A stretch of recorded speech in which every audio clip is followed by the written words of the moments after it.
Some mistakes change your life forever. Rebecca Martinez never imagined that one drunken kiss at a bachelorette party would turn her carefully organized world completely upside down. She was a woman who planned everything, from her lesson plans as a high school literature teacher to her weekly grocery lists. But champagne and dim lighting have a way of making even the most sensible women do absolutely reckless things. The night was young, the music was loud, and Rebecca's inhibitions were drowning in her fifth glass of bubbly when she opened that door and saw him standing there, tall, dark, and devastatingly handsome. What happened next would haunt her, thrill her, and ultimately transform her in ways she never saw coming.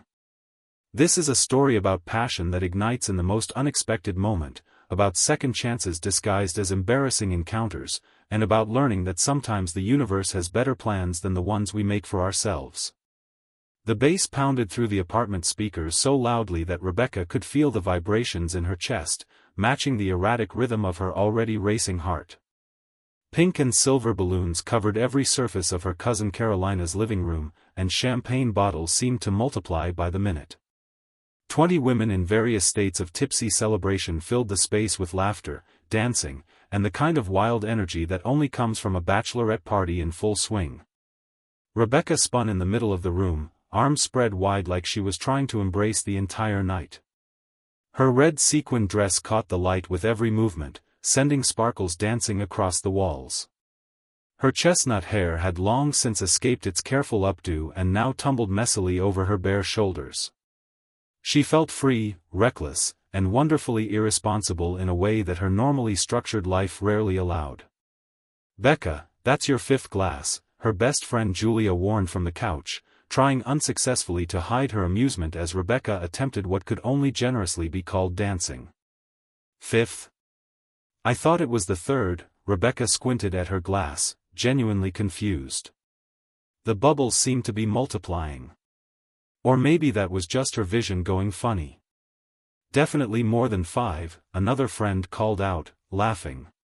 Carolina, the bride-to-be, sat in the center of the chaos on a chair decorated with roses and gold ribbons, wearing a plastic tiara that said "Bride" in glittering letters. Tears of laughter streamed down her perfectly made-up face. "Becca, you're dangerous. Remember my last birthday when you fell into the pool? I didn't fall. I made a strategic dive," Rebecca defended herself, pointing dramatically with one finger. "Totally different." The room erupted in laughter.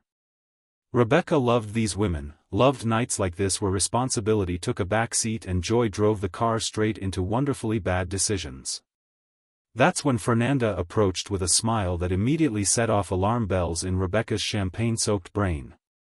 It was the kind of smile that preceded either something amazing or something catastrophic, and sometimes both. "Becca, prepare yourself," Fernanda's eyes gleamed with mischief. "Why? What did you all do?" Rebecca narrowed her eyes suspiciously. "Let's just say the night is about to get very interesting," Fernanda waggled her eyebrows suggestively.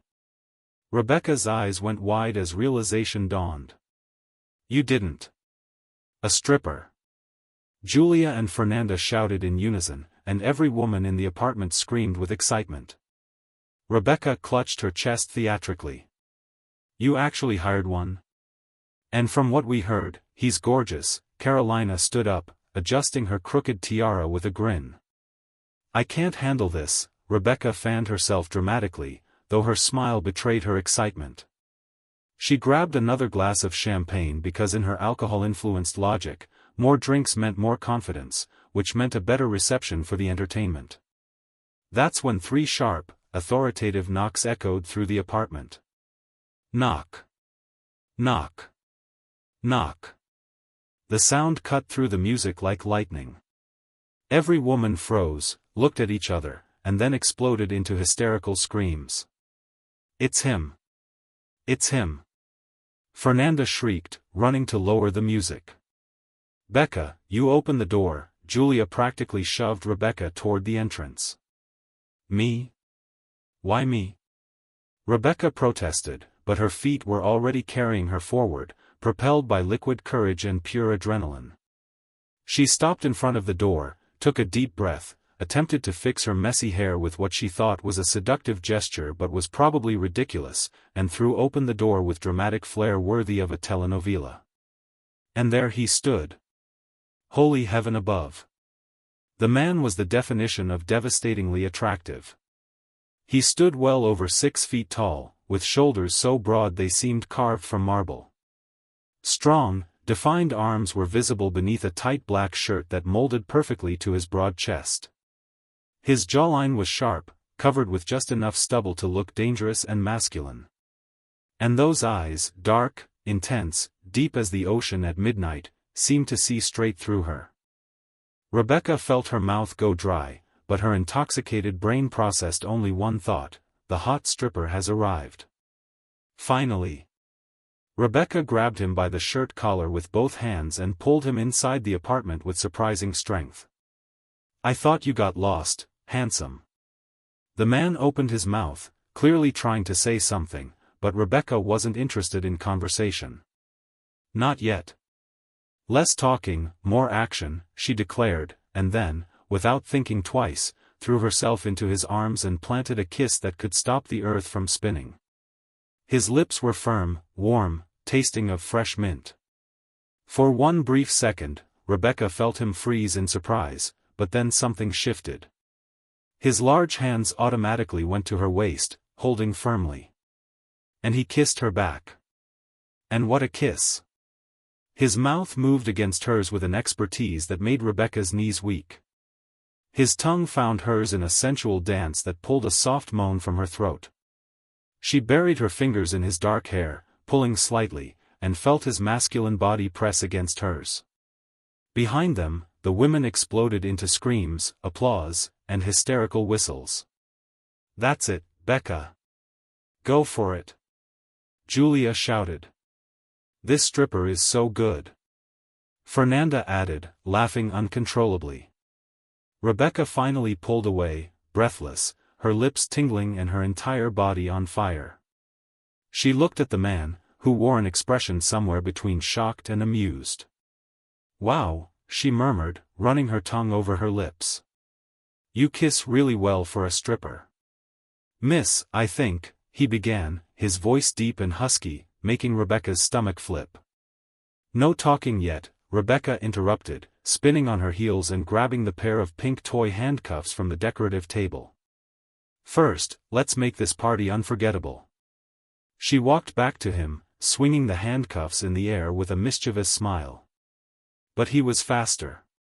With a movement both agile and absurdly sexy, he caught her wrist firmly, not hurting, but with enough authority to make her stop. "Miss, I really think you're confusing things." That's when Rebecca noticed, really noticed. The silver badge clipped to his belt, gleaming under the lights. The discreet gun at his hip. The radio communicator on his shoulder, crackling softly. Rebecca's blood ran cold as reality crashed over her like a bucket of ice water. "I'm a police officer," he said, letting the words fall like bombs. "Officer Enrique Almeida. I received a noise complaint at this address." The silence that filled the apartment was so profound you could hear a pin drop. And Rebecca wished the ground would open up and swallow her whole. The mortification that flooded through Rebecca's body was so intense she was certain she might actually combust on the spot. Her face burned hotter than the surface of the sun, and every single woman in that apartment stood frozen like statues in a museum of awkward disasters. Carolina had both hands clamped over her mouth, eyes wide as saucers. Julia's champagne glass slipped from her fingers and hit the plush carpet with a muted thud. Fernanda had gone so pale she looked like she'd seen a ghost. And Rebecca, well, Rebecca wanted the earth to crack open and drag her straight down to its molten core. I thought. She stammered, immediately releasing his arm and stumbling backward several clumsy steps. "I'm so sorry. I thought we hired. I was expecting." The words died in her throat as she realized the magnitude of what she'd just done. She had kissed a police officer. She had tried to handcuff him with pink toy handcuffs. And she had done all of this in front of 20 witnesses. Officer Enrique ran his hand through his hair, clearly trying to maintain professional composure, but Rebecca could have sworn she saw the corner of his mouth twitch with an almost smile. "Look," he began, and his voice was still husky in a way that made Rebecca remember the kiss. That absurdly good kiss. "I'm going to pretend I didn't see the pink handcuffs." Rebecca nodded frantically, unable to form coherent words. She probably looked like one of those bobblehead dolls people put on car dashboards. "But you need to turn down the music," Enrique continued, adopting a more serious, professional tone. "I've received 3 separate complaints from neighbors. If I have to come back here tonight, it'll be to issue a fine."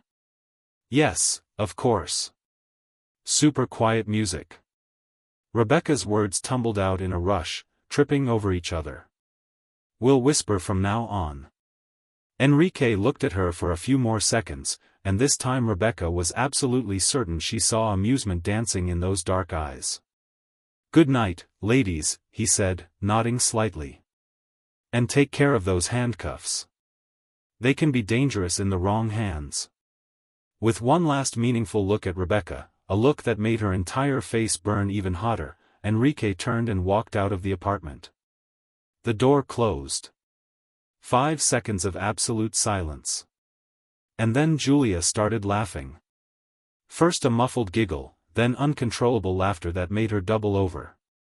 Within seconds, every woman in the room exploded into hysterical laughter. "Rebecca!" Fernanda screamed between laughs. "You kissed a cop and tried to handcuff him.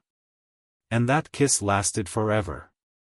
Carolina added, tears of laughter streaming down her face, ruining her makeup. "He kissed you back. Did you see how he grabbed her?" another friend commented, fanning her face. "That was seriously hot." Rebecca sank into the cream-colored sofa, covering her completely red face with her hands. "I'm going to die," she moaned, her voice muffled by her palms.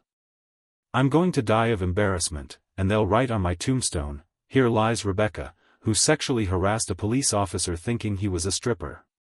"But admit it," Julia sat down beside her, still laughing. "He kissed well, right?" Rebecca opened her fingers just enough to peek at her friend. "It was the best kiss of my life," she admitted in an embarrassed whisper.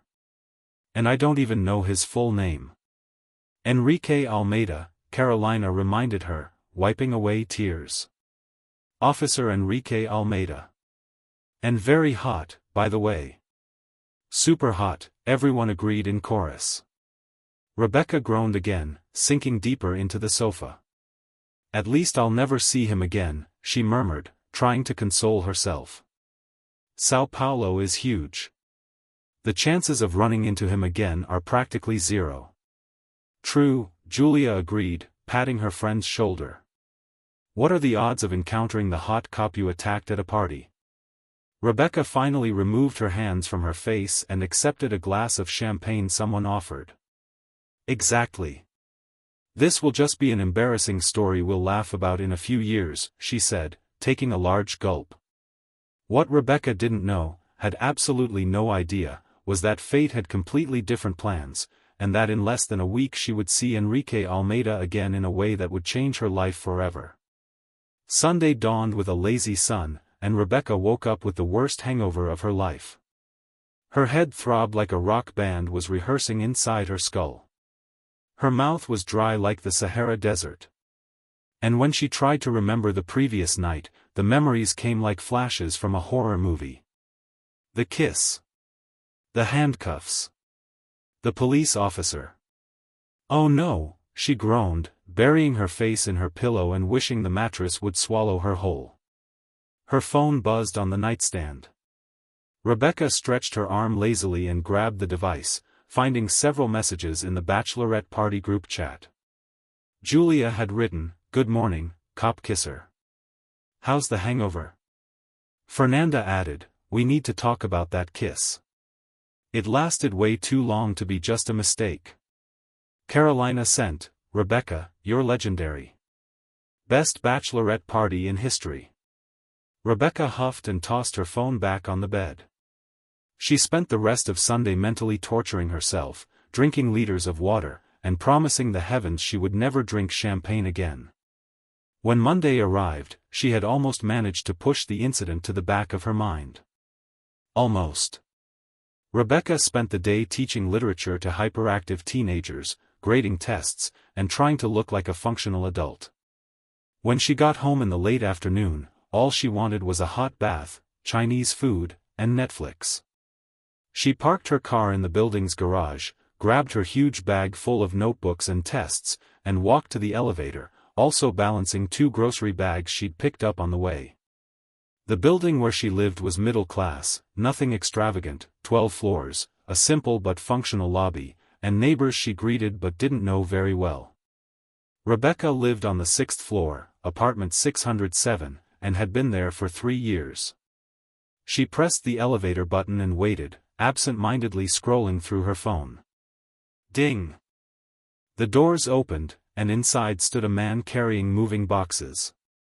A tall man with broad shoulders, muscular arms on display because he wore a tight gray tank top that perfectly molded to his defined chest.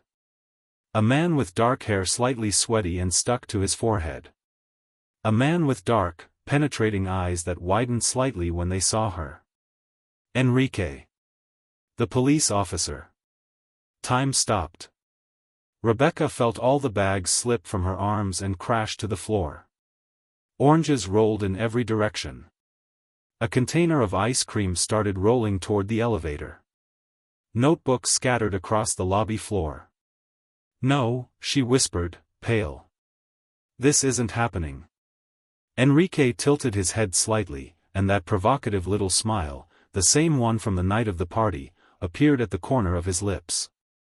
"Good afternoon," he said, his deep voice making Rebecca's stomach knot.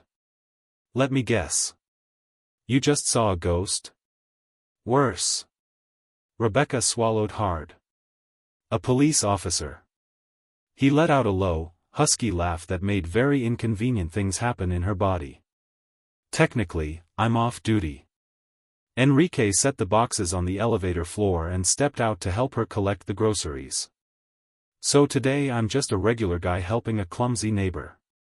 "Neighbor?" Rebecca's voice came out in a squeak. "What do you mean, neighbor?" "Just moved in." He picked up the oranges that had rolled under the lobby counter. "Apartment 608, right across from yours, if I'm not mistaken." Rebecca had to hold onto the wall to keep from fainting. You're joking with me," she murmured, incredulous. "I don't usually joke about addresses." Enrique returned with the oranges and placed them back in the bag, crouching to pick up the scattered notebooks. "But I confess it's an interesting coincidence." He picked up one of the notebooks and read the cover. "Brazilian literature, 3rd year," he commented, handing the material to her. "You're a teacher." "I am." Rebecca took the notebooks with trembling hands. "And you're a police officer who apparently now lives across from me." "Exactly. The universe has a questionable sense of humor." Enrique stood up, getting dangerously close to her. "But it's not so bad, is it?" "It is, depending on your definition of bad." Rebecca took a step back, trying to regain some control of the situation. "For me, it's terrible." "Why?" He crossed his arms over his broad chest, his bicep muscles bulging in a way that should be illegal. "Are you still embarrassed about what happened Saturday?" Rebecca's face caught fire. "I don't want to talk about it," she declared in a volume louder than she intended. "About mistaking me for a stripper?" Enrique was clearly enjoying himself. "Or about the kiss?" "Neither." Rebecca grabbed the bags from the floor with a brusque movement. "I was drunk. You were in the wrong place at the wrong time. It's over. Forget it." "I tried." His voice got lower, more intense. "But it's hard to forget when someone kisses like that." Rebecca froze, her eyes widening as they met his. "You can't say things like that," she stammered. "Why not?" Enrique took a step toward her. "It's the truth. The air between them became charged, electric, dangerous. Rebecca knew she should walk away, get in the elevator, go to her apartment, and pretend this conversation never happened. But she couldn't move. Enrique's dark eyes held hers, and in that moment, Rebecca realized something terrifying: this man wasn't going to let her forget. And worse, she didn't want to forget either. The days that followed were exquisite torture. Rebecca couldn't escape Enrique Almeida no matter how hard she tried. He was everywhere, like the universe had decided to test her self-control at every possible opportunity. Every morning in the elevator. Every evening in the hallway. Every weekend in the building's garage. The man seemed to exist in every space she occupied, always with that devastating smile that made her heart race and her resolve crumble bit by bit. And he flirted. Shamelessly. "Good morning, Professor. Sleep well?" he'd ask every morning when they met in the elevator, his deep voice seeming to caress each word.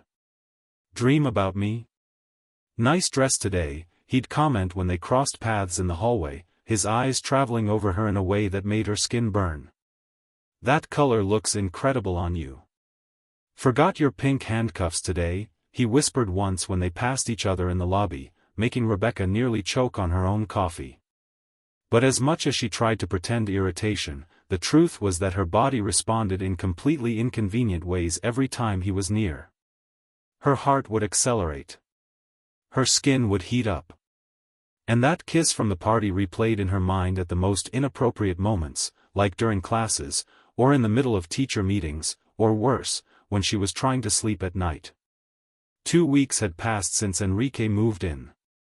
2 weeks of provocations, intense looks, and sexual tension that only grew with each encounter.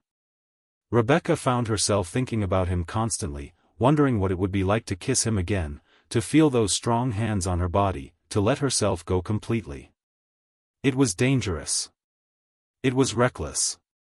And it was becoming impossible to resist. The evening that changed everything started ordinarily enough. Rebecca was returning from the supermarket later than usual because she'd stayed after school grading papers. It was almost 10 at night when she parked in the building's underground garage. The place was practically empty, with only a few cars scattered across the parking spots. The lighting had always been somewhat dim, creating shadows in the corners and between the concrete pillars. She grabbed 3 bags from the back seat, locked her car, and began walking toward the elevator, her footsteps echoing in the silence. That's when she heard the voice. "Rebecca." She froze, recognizing that tone even before turning around. Diego. Her ex-boyfriend. The man she'd dated for almost 2 years before discovering he was seeing someone else behind her back. That had been 8 months ago, and since then, she hadn't seen or spoken to him. Rebecca turned slowly and saw him standing a few meters away. Diego looked the same. Light brown hair, average height, that smile she once found charming but now only found fake. "Diego," she said, keeping her voice neutral. "What are you doing here?" "I needed to talk to you." He approached with hurried steps. "You don't answer my messages, you don't take my calls." "Because I don't want to talk to you." Rebecca adjusted the bags in her arms and started walking toward the elevator. "We already talked about everything we needed to talk about months ago." "Becca, wait." Diego ran in front of her, blocking her path. "Just give me 5 minutes. Please." "No." Rebecca tried to go around him, but he moved with her. "Diego, get out of the way. I broke up with her." He blurted it out all at once, as if that solved everything. "I broke up with Amanda. I realized I made a huge mistake. You're the woman of my life, Becca. I love you." Rebecca felt a mixture of anger and disgust rise in her throat. "Are you kidding me?" she asked, incredulous. "You cheated on me for months, made me look like an idiot, and now you show up here, invading my building's garage, to tell me you love me? I know I messed up." Diego tried to grab her hand, but Rebecca pulled away. "But we can start over. I've changed, Becca. I swear I've changed. I don't care. Rebecca went around him and walked quickly toward the elevator. Go away, Diego. But he followed her, grabbing her arm forcefully. You can't just ignore me. His voice rose in tone, becoming aggressive. I came all the way here to. She asked you to leave. A deep, firm voice loaded with authority cut through the air. Rebecca turned her head and felt her heart jump. Enrique stood a few meters away, leaning against one of the concrete pillars, as if he'd been there for some time. He wore dark jeans and a black t-shirt that emphasized his chest and arm muscles. His dark eyes were fixed on Diego with an expression that left no room for games. Who are you? Diego asked, but he didn't release Rebecca's arm. Enrique pushed off the pillar and walked toward them with slow, deliberate steps. He was visibly taller and stronger than Diego, and the difference became even more obvious when he stopped beside Rebecca. I'm someone who doesn't like it when a man grabs a woman who clearly doesn't want to be touched. Enrique's voice was low, controlled, but had a veiled threat that made even Rebecca swallow hard. So I'm going to say this only once. Take your hand off her. Now. Diego hesitated, looking from Enrique to Rebecca. Becca, are you with this guy? He asked with disbelief and a touch of spite in his voice. That's none of your business, Rebecca responded, pulling her arm forcefully and finally freeing herself. But yes, and he's right. You have nothing to do here. Diego took a threatening step toward her, but Enrique was faster. He positioned himself between them, his posture protective and intimidating at the same time. I think you better leave before I lose my patience, Enrique said. And there was something dangerous in his calmness. Diego looked at Enrique, realizing he was at a clear disadvantage. He huffed, stepped back, and pointed at Rebecca. You're going to regret this, he spat. When this guy dumps you, don't come looking for me. I'll never look for you, Rebecca assured him, surprisingly firm despite her racing heart. Now get out of here before I call the police. Diego looked at both of them one more time, realized he'd lost, and finally turned and walked away, stomping hard toward the garage exit. Rebecca and Enrique stood in silence until they heard the sound of his car starting and leaving. Only then did Rebecca release the breath she didn't realize she was holding. Her legs began to tremble, and she had to lean on Enrique to keep from falling. Hey, calm down. Enrique held her by the waist, firm and warm. Are you okay? I am, she murmured, but her voice came out shaky. I just didn't expect to see him. He's never come here before. Who is he? Enrique asked, his voice still tense. My ex. Rebecca finally raised her eyes and met his, so close, so intense. We dated for 2 years. He cheated on me. We broke up months ago. Enrique studied her face for a long moment. Did he hurt you? It wasn't a question. Yes, Rebecca admitted. But not physically. Just emotionally. Enrique's jaw tensed. If he shows up again, you tell me, he said. And there was a protective promise there that made Rebecca's chest tighten. No matter what time it is, you call me. Rebecca nodded, still trembling slightly. That's when she realized Enrique was still holding her by the waist. His large, warm hands were firm on her body, and they were so close she could feel the heat radiating from him. Thank you, she whispered. For showing up. For defending me. Always. His voice came out husky. I'll always defend you, Rebecca. Their eyes met, and the air changed completely. It was no longer fear or relief. It was something electric, intense, inevitable. Enrique, Rebecca began, but she didn't know how to finish the sentence. I want to kiss you, he said suddenly, honest and direct. I've wanted to kiss you since that night at the party, and now, seeing you here trembling in my arms, I can't think about anything else. Rebecca's heart stopped for a second before coming back beating twice as fast. "I want that too," she confessed in a whisper. "I can't stop thinking about that kiss." That was all Enrique needed to hear. He pulled her closer in a firm, decisive movement, one hand rising to tangle in her hair while the other remained firm on her waist. And then he kissed her. But it was nothing like the kiss at the party. This kiss was conscious, intense, full of pent-up desire from 2 weeks of provocations and looks. Enrique's mouth took hers with a hunger that pulled a low moan from Rebecca's throat. His tongue found hers in a sensual duel that made her legs go weak. She dropped the grocery bags, which fell to the ground with a thud, and buried her fingers in his hair, pulling, holding, needing more. Enrique pressed her against one of the garage's pillars, his large, masculine body molded against hers, and Rebecca felt every inch of him, the broad chest pressing against her breasts, the strong hands traveling over her back, her waist, her hips, and the undeniable proof of how much he desired her, pressing against her belly. The kiss deepened even more.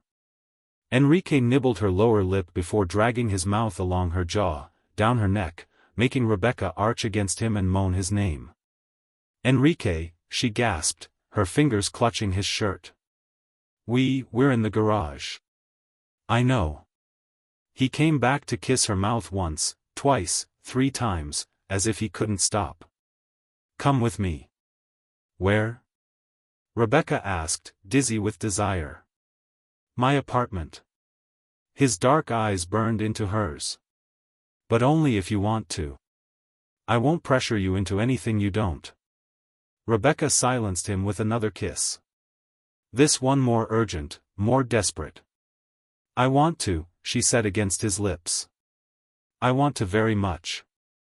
Enrique groaned softly, picked up her bags from the ground with one hand while keeping the other firm on her waist, and practically dragged her to the elevator. Inside the elevator, they could barely keep their hands off each other. Enrique pressed her against the mirrored wall, kissing her with an intensity that made Rebecca feel her entire body on fire. His hands explored every curve, every line of her body over her clothes, and she reciprocated, running her hands over his defined chest, feeling the muscles contract under her touch. When the elevator stopped on the 6th floor with a ding, they separated, breathless, lips swollen, eyes darkened with desire. Enrique took her hand and pulled her out, walking quickly to the door of apartment 608. He opened the door with slightly trembling hands, tossed her bags inside unceremoniously, and pulled Rebecca in before closing the door with his foot. And then he kissed her again. This time without hurry. This time savoring. What happened next was a blur of sensation, touch, and overwhelming emotion. Clothes fell to the floor piece by piece. Hands explored newly exposed skin with reverence and urgency. And when they finally came together, it was like 2 pieces fitting together perfectly, creating something neither of them expected but both desperately needed. In Enrique's arms, Rebecca felt safe, desired, and cherished in a way she'd never experienced before. And as they moved together, lost in pleasure and connection, she realized something profound: this wasn't just physical attraction. This was the beginning of something real, something that could change her life forever. When it was over, they lay tangled together, hearts beating wildly, breathing ragged, completely satisfied. Enrique pulled her close, and Rebecca nestled against his broad chest, listening to the strong beats of his heart. "Stay," he whispered, kissing the top of her head. "Stay with me tonight." Rebecca looked up at him, seeing vulnerability mixed with hope in those dark eyes. "Okay," she whispered back, and felt him smile against her hair. Neither of them knew it yet, but that night was just the beginning of a love story that would test them, challenge them, and ultimately transform them both in the most beautiful ways.